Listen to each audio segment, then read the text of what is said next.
What's up, everybody, and welcome to another episode of the Got Next podcast. I'm your host, Mitchell Baldwin, with my co-host, Donovan Moore. What's going on, gentlemen? How y'all boys Yep, doing? chilling, bro. Say what's up, Ben and Bones. Hey, welcome to week 14, fellas. Ready to see how the season ends, man. It's getting real exciting.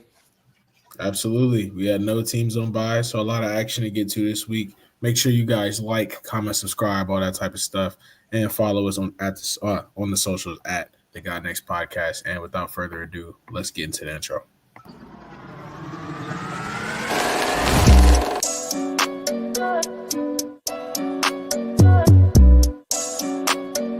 Three-pointers. Outside jumper from three at the bucket.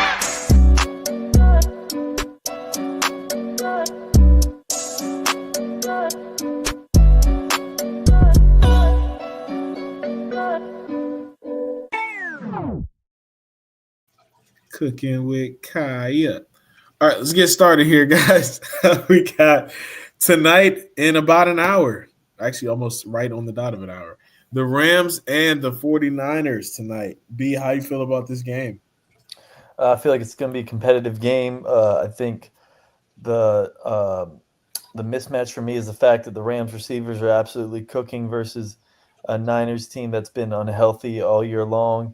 And I think that spells a mismatch for the Niners. And I think the Rams come out victorious with a rare sweep of the Niners.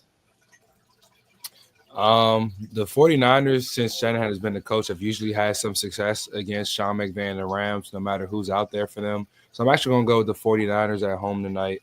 The Rams, they had a great win versus Buffalo, but they struggle with their run defense. So I think the 49ers are going to lean on that ground game, control the clock, and I think they'll take the victory at home.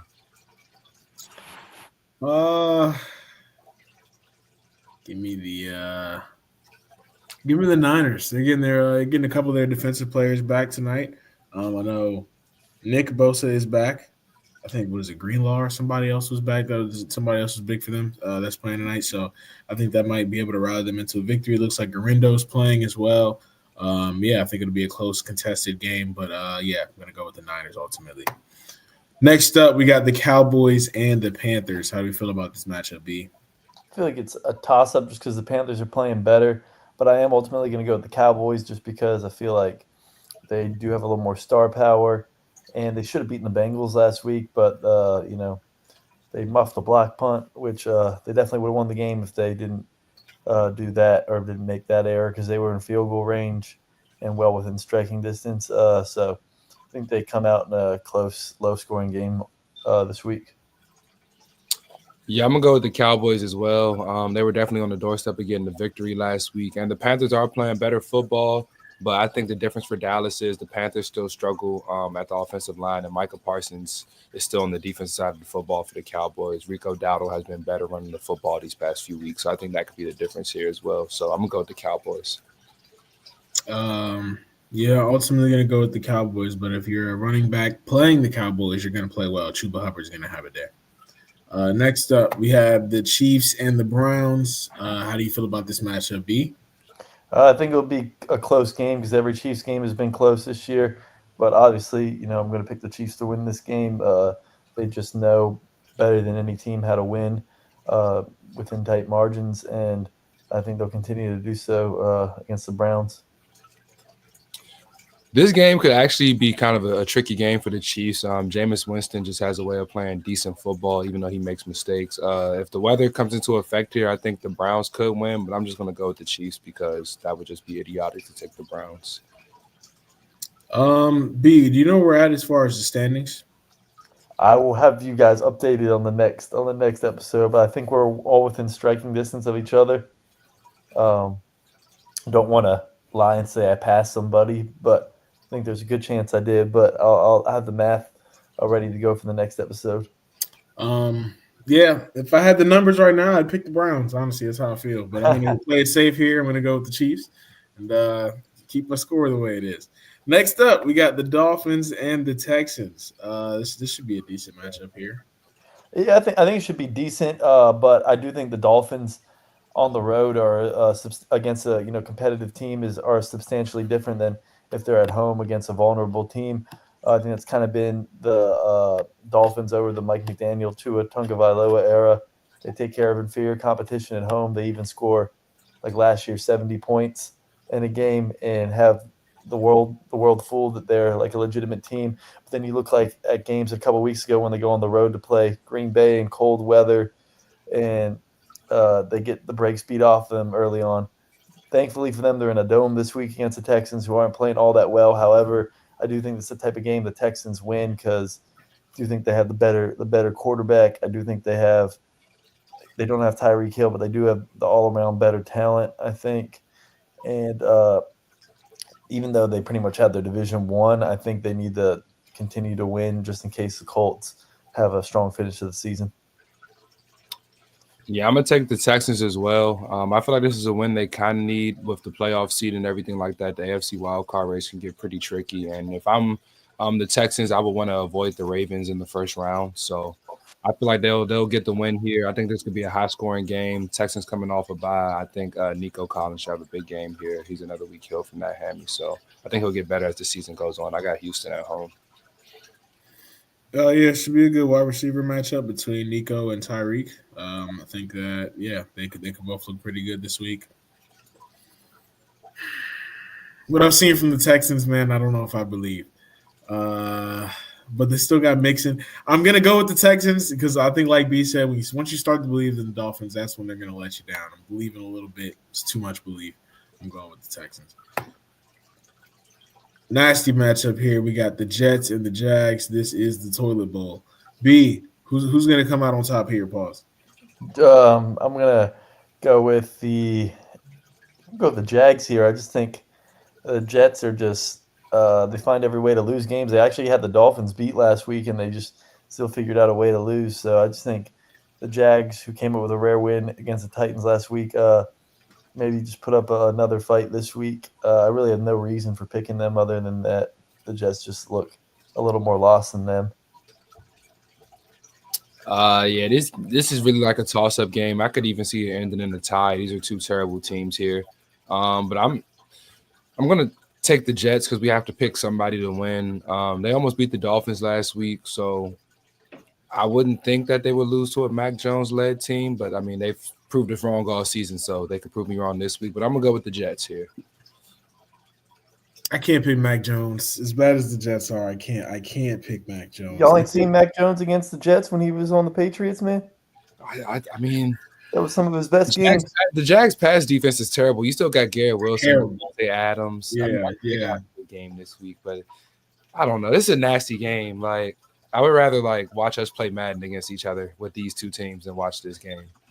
If they still had like ETN and ETN's still there, but he hasn't been ETN all season. So like he was still clicking on all cylinders, and then you saw like Brian Thomas Jr. in the passing game look really good. It'd be one thing, but nah, I can't pick the Jags here. That would be crazy. Next up, we have the Commanders and the Saints. Donald, this is your team. We're gonna let you go first here. The Saints, they have no Derek Carr at quarterback, so I don't really know what their QB situation is. Their season's going downhill. Commanders coming off a much-needed bye. Marshawn Lattimore probably making his debut against his former team at that. So I got Washington because playoff seeding is really huge for us going down the stretch here. We're trying to avoid that 7th seed and avoid having to play the Eagles or Lions in that first round. So I got Washington. Although I do think it probably will be hard for them to avoid the 7 seed or if they make the playoffs, because the Packers and Vikings just they look better than normal wild cards do, record wise. I do think the Commanders win this week, and Marshawn Lattimore's return to the Superdome.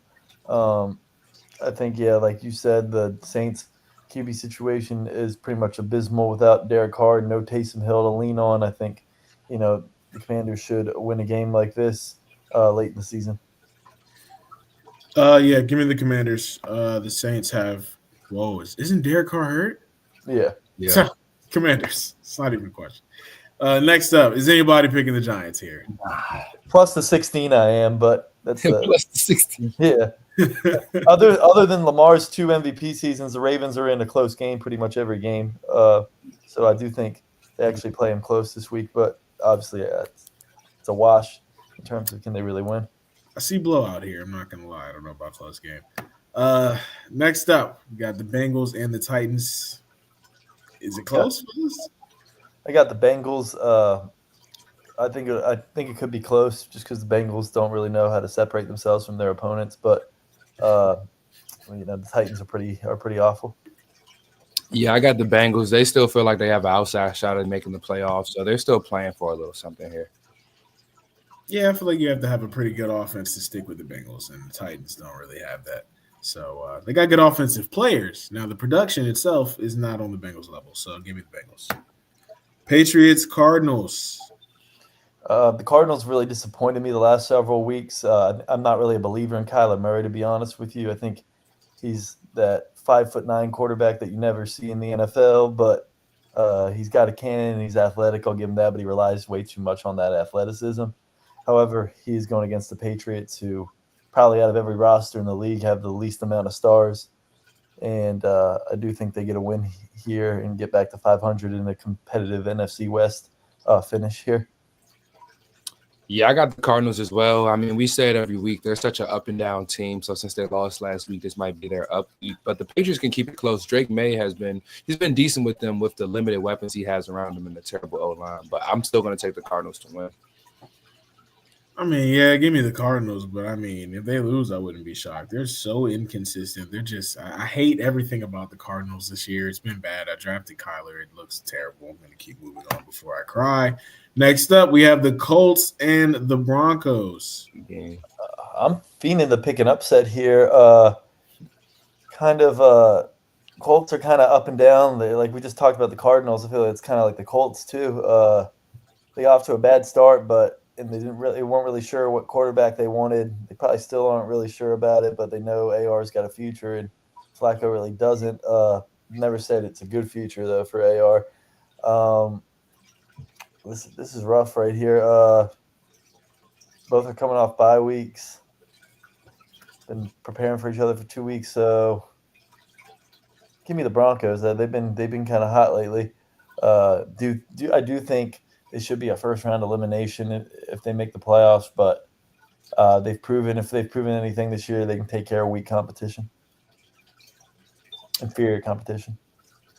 I'm actually going to take the Colts in this one. Anthony Richardson has been looking a lot better since he's come back from being benched, and they had a few weeks to prepare for this game. The Colts, they have a solid overall team, so I think Jonathan Taylor could be the difference this week, although the Broncos have a strong defense. I feel like on this little streak they've been on lately, they've beaten some decent teams, but they haven't beaten the team that was on the Colts caliber, in my opinion. Now, the Raiders aren't anywhere near the Colts, even though the Colts aren't the greatest of teams. But I think the Colts could get a surprise upset this week in Denver and go back to Indy with a victory.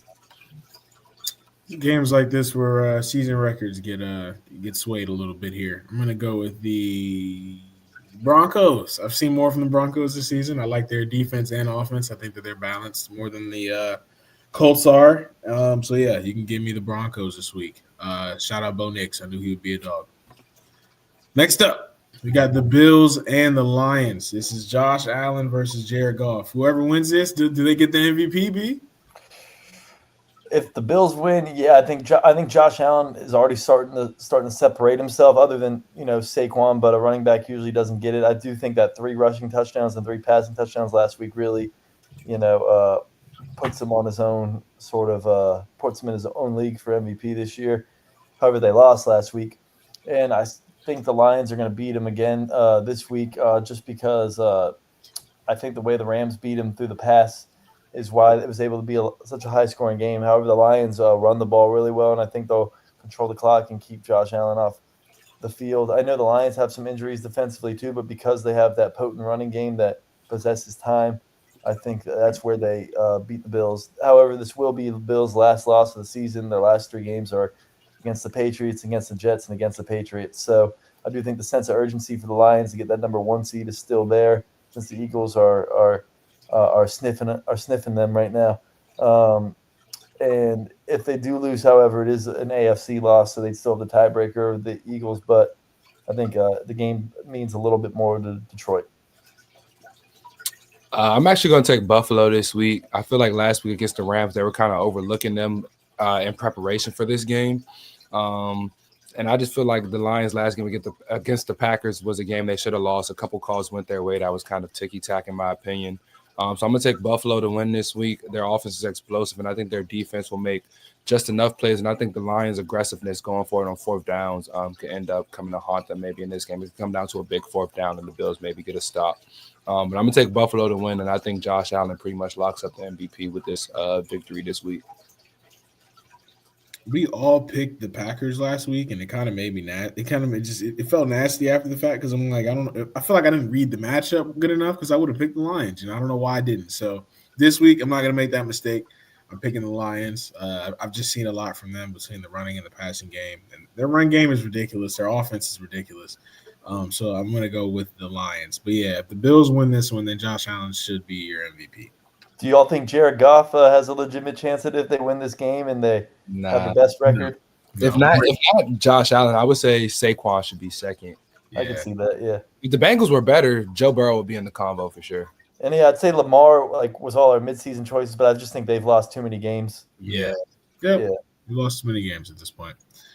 Bucks and Chargers. This should be a hard-fought matchup. Who's winning this one?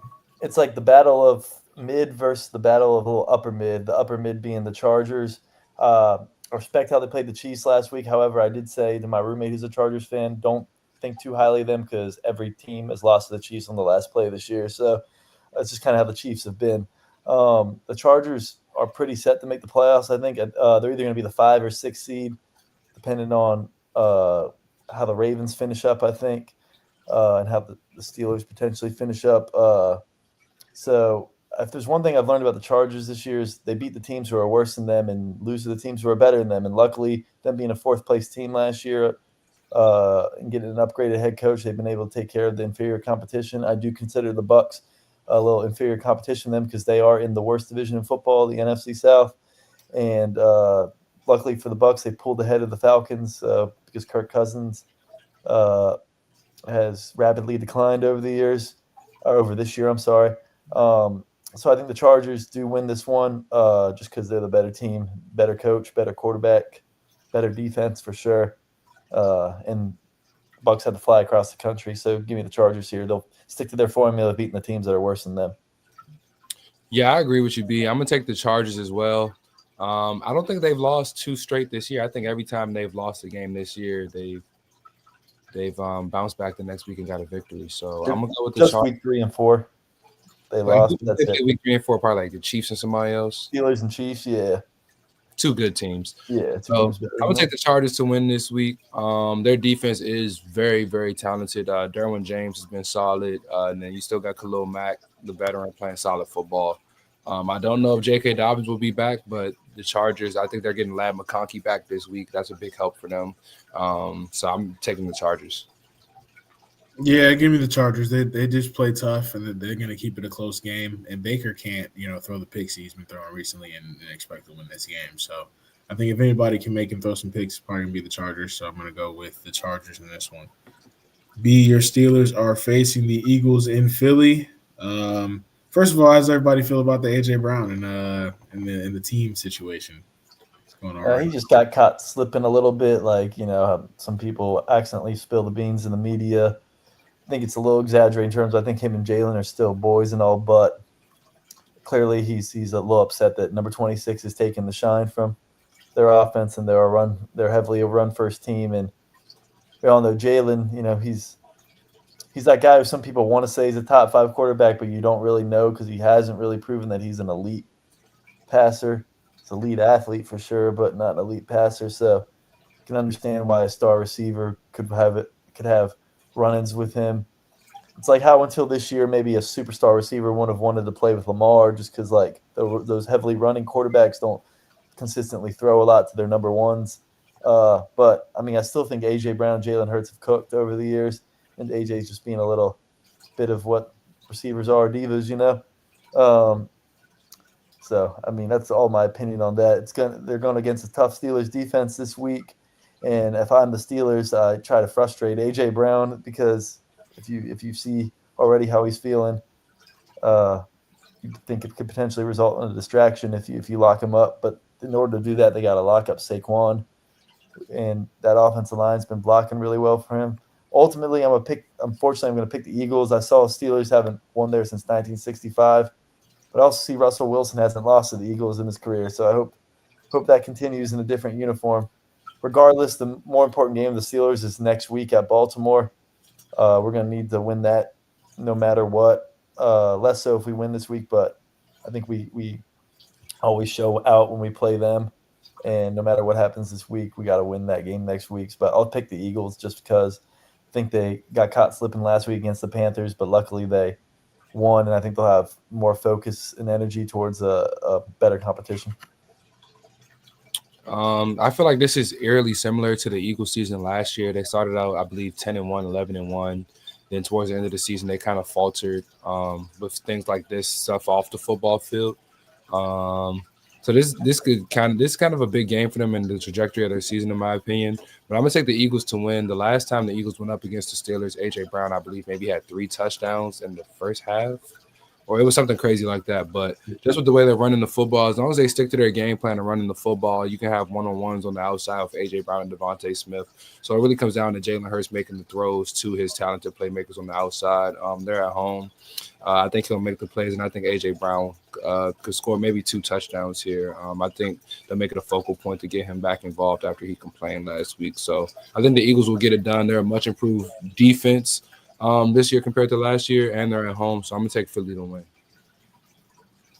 No Pickens still, right? Yeah, no Pickens. I think they're saving him for the Ravens next week. I wanted to pick the Steelers so bad, but I'm going to go with the Eagles. Yeah, I don't know. I feel like the Eagles' defense has been good, and you need Russell Wilson and Pickens to be on their top game for them to compete realistically, but they don't have it. So going with the Eagles. Packers and Seahawks. Not really sure how I feel about either of these teams at this point. How do you feel, B? Another pretty good game. I'll tell you what, these 4 o'clock games are something, man. It's gonna be crazy how the Lions and Bills are on the same time as the Eagles Steelers, and this game not quite as good as those two, but still pretty good. And if the season were to end today, this would be the first round matchup, the 6 at the 3 seed, Packers and Seahawks. I know the teams have changed with Packers and Seahawks over the years, but one thing I've always noticed with those two teams, the home team always wins. I don't know why, but when it was Aaron Rodgers versus Russell Wilson, the home team always won. And even before that, it was like that. So I don't know. These two organizations are pretty consistent over the years. Always have enough good players on their team to make the playoffs for the most part. I think Mike McDonald's done a pretty good job with the Seahawks this year. They got a good young defense, and obviously they have awesome receivers. Packers, they don't really have that good of receivers, so I think they're just super well coached, I have to assume, at this point.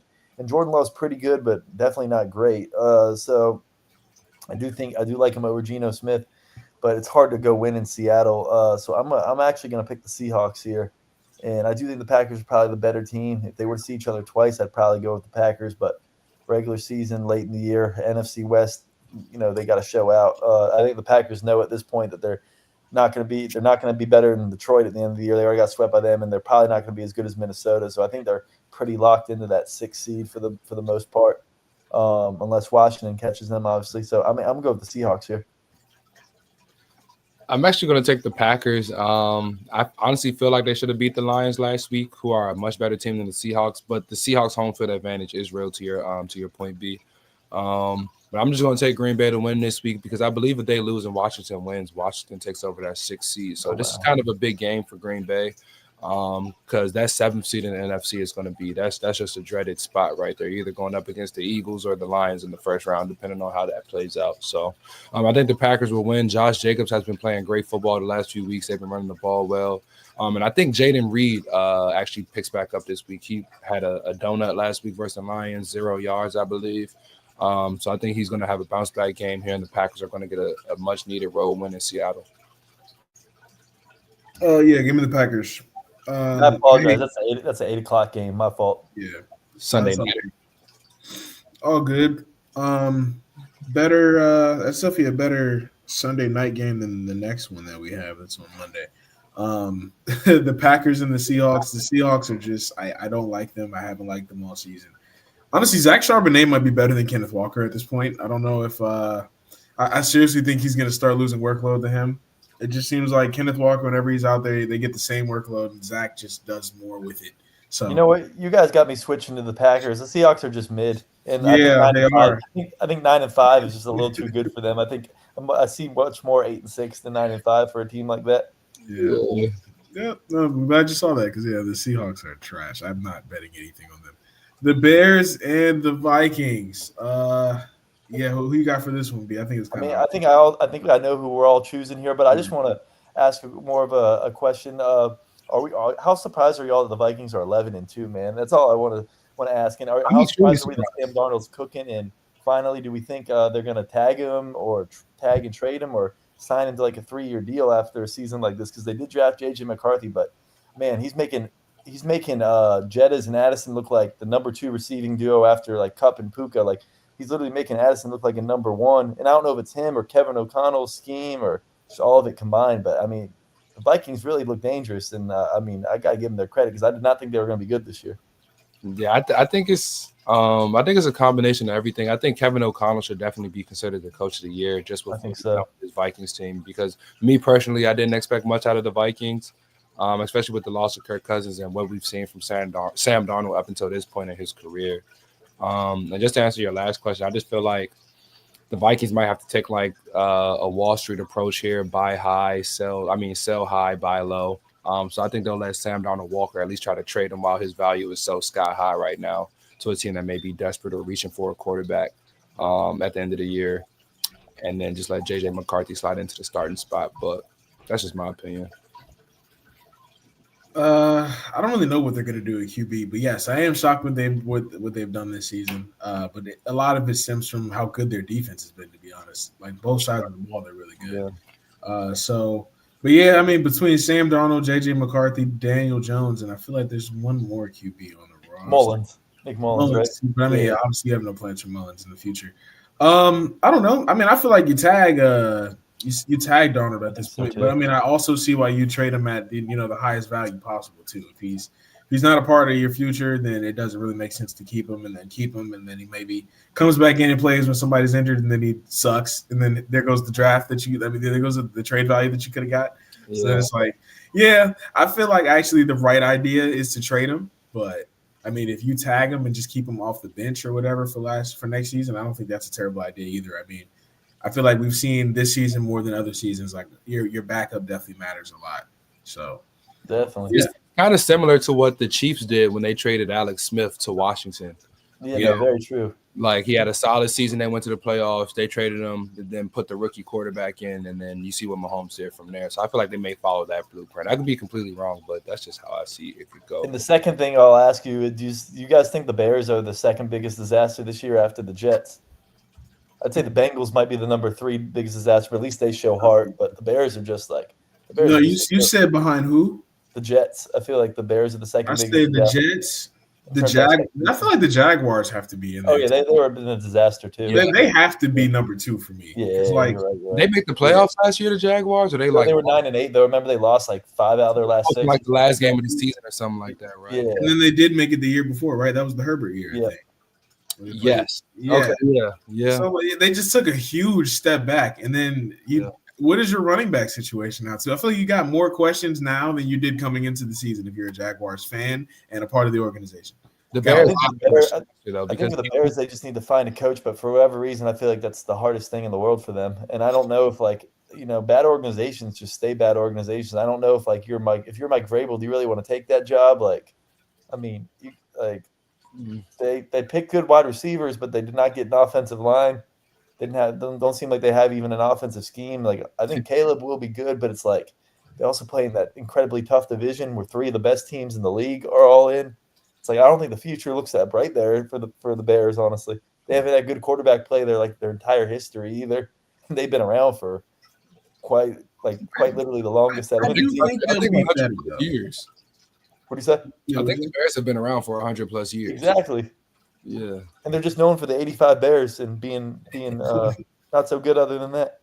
Rex Grossman. I think they'll be better. This season wasn't the greatest of successes, but I think that their offense, it took a turn at the end of the season. I think you can see what the potential of their offense was at the end of the season. At least they weren't even touching the surface of their potential at the beginning of the season. So, I mean, you kind of see a little bit of improvement there. I think Caleb will be better. But yeah, I mean, you give it one more season. It was just his rookie year. We'll see if there's any improvement there. I don't think the sky's not falling yet, but I mean, it wasn't what you expected. But I feel like people's expectations are also super high for the Bears too. For no real reason. So yeah, it happens. But yeah, that was a good conversation, guys. I'm sorry, I take the Vikings in that last game. The Vikings. Yes. Did I ever say? I think I was taking the Vikings. I was always taking the Vikings. Yeah. Felt like we always were. The Falcons and the Raiders. Everybody's picking the Falcons here. I feel like. Yeah, they're both terrible, but obviously the Raiders are way more terrible. Yeah, absolutely. Raiders just need a QB, man. I hope that they get it in the offseason this year. Shador. Falcons lose though, it might be Michael Penix time. Yeah, a lot of people are saying if the Falcons don't make the playoffs this year, I don't know if they can trade Kirk at that contract, but it might be Michael Penix's team after that. It was always a dumb trade in the first place. If that happens, I'd be pissed. Oh, yeah. I would be so upset, bro. Why would the Falcons even give all that money to Kirk Cousins in the first place and then draft the QB? And then after 1 year, be like, nah, we're good. Kirk Cousins' agent is the sneakiest dude of all time, the way he's gotten that guy paid. Yeah. No, you're right. But, I mean, that's on the Falcons. That was always a dumb decision to me, man. Penix is good. It's not like Penix is not good. You drafted a playoff win in 13 years. Like, come on. Y'all have to know what you were getting yourselves into. Yeah, seriously. And again, Penix is good. He was one of the best prospects in that draft class. So, like, for you to draft him and then just be like, yeah, just sit on the bench for years. It's weird, bro. It's weird. I didn't like it. But that's going to do it for this episode, Week 15. Matchup predictions. Does anybody have anything to add? How about what do y'all think of Bill Belichick to UNC? Yes, that's a good one, too. I mean, it could be decent. It could be decent. I mean, at minimum, like, he has NFL connections. So, as a college recruit, at minimum, he can get you at least pro looks. Yeah. Besides that, I don't know how else it'll look. I mean, he might bring a pro-style approach to the college game, which worked at Michigan with Harbaugh. They won a championship. But at the same time, I don't know if Belichick's going to be able to recruit how Harbaugh is able to. So it'll be interesting to see. But I think they could be decent if he's able to get, like, some players there because clearly he has NFL connections. So, yeah, like, obviously North Carolina, we know that as a basketball school, but I think, Belichick can make it a more prestigious program for sure. I also think it's in the ACC. There's other than Clemson, there's not really any competition. Miami, yeah, obviously Miami, my fault, Miami as well. But as long as he doesn't bring Josh McDaniels, to North Carolina with him, I think he can build a solid offense. And I think obviously, I think he needs to find some recruiters for him because I think he is too old to be talking to young players. But I think the inspirational message is who he is as a coach and what he's accomplished. But he definitely needs to find his minions to do the searching for him because it's too much for someone his age, I think. Probably gonna have his girlfriend do it. Is she quite possibly. Yeah. There's no need for that comment. I think it'll work. I mean, I went to school in North Carolina. My brother was born in North Carolina. I stayed in North Carolina for 3 or 4 straight summers. It is a sports state for sure. So I think that if you're successful in North Carolina, I mean, people are going to flock. People are going to come. They're going to want to see it. So I think that it's for me, it's low risk, high reward for Belichick because I mean, again, he's one of the greatest coaches of all time. If it completely blows up and he sucks, you're not taking that resume away from him. He still has his 6 rings waiting at home. So, I mean, it's more of a risk for UNC than anybody else. But I think if it works out, then it's like it's a great look. It looks like a great decision. And it looks better because who are you if you're a UNC fan and you're like, yeah, we let Bill Belichick walk. Like, it's just like, it doesn't seem right, So I feel like you kind of have to go all in on it. And if it doesn't work, it doesn't work. So we'll see. I'm kind of optimistic about it personally. Well, cool. Good questions, B. I like the bonus questions. Keep them coming next time. Pause. And we'll catch you guys. On that note, we'll catch you guys next week for Week 16 matchup predictions.